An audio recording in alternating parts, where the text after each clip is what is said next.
This is Chicago's very own WGN Midday News. And in today's Midday Fix, we'll have advice on the best way to grow a citrus plant. In today's Midday Fix, easy ways to grow a variety of citrus in your garden. Yes, right here. To Bloom, look what he did to our patio here. He transformed it like we're in Florida or something. We are. We're at the WGN Florida station. Oh my goodness. Okay, so we can grow these in our yard at home. For sure, for sure. I'm telling you. I mean, the grapefruits, the lemons, the citrons, the calamandarin oranges, the lime. I mean, this is a citron right here. It's a larger specimen that was brought in by Ted's Greenhouse in Tinley Park. That's where they sell actually quite a bit of cute little miniature citrus that you can get for your own garden.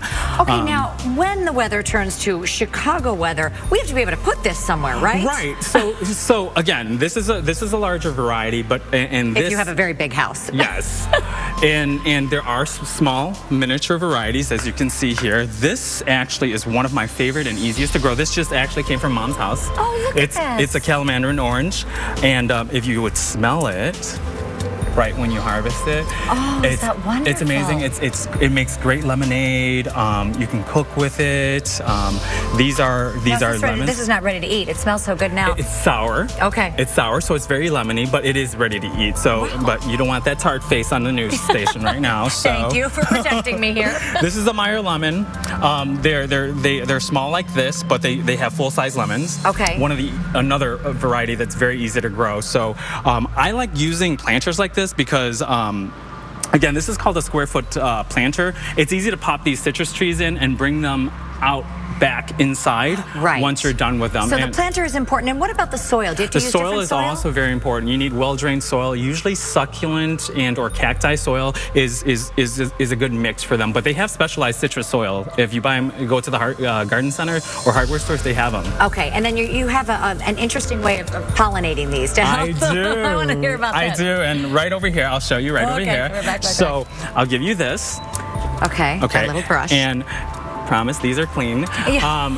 Q-tips. So, inside we don't have the bees and the birds and the other insects to help us pollinate. So when your plant is in bloom, which it's in bloom, it's in season right now. Okay. Go ahead and, go over with the bristle, over the open flowers, and try to get, some of the yellow pollen towards the sticky center of the flower right there. And what this does is it creates the natural pollination factor that it would get on, if these plants were outdoors, and it increases fruit yield. Wow. So this is the easiest way to pollinate. We're like little bees here with our brushes. Exactly.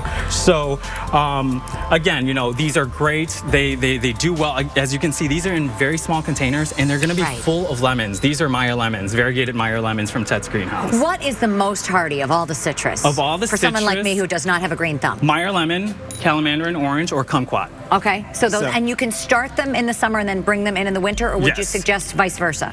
Well, either. You can actually buy them at this size. I mean, they sell them all over right now because it's a popular trend right now. You can buy them at this size, have them throughout the entire season, and then bring them in put them into a shaded area about 2 or 3 weeks before frost so that you don't shock them. So what happens is most people will bring these plants straight into indoors, and the leaves drop, which is okay. The leaves all drop, and but it's you want to kind of do it more gradually. Gradually. And it's pretty shady out here. Where do they live best? They love full sun, of course. They love full sun, but if you have at least 6 to 8 hours of sun, they'll be happy. During the winter, you can have them in like a dim lit area. Just baby them and try not to keep the soil moist and mist them to keep the leaves kind of happy, like in its natural environment. I love this.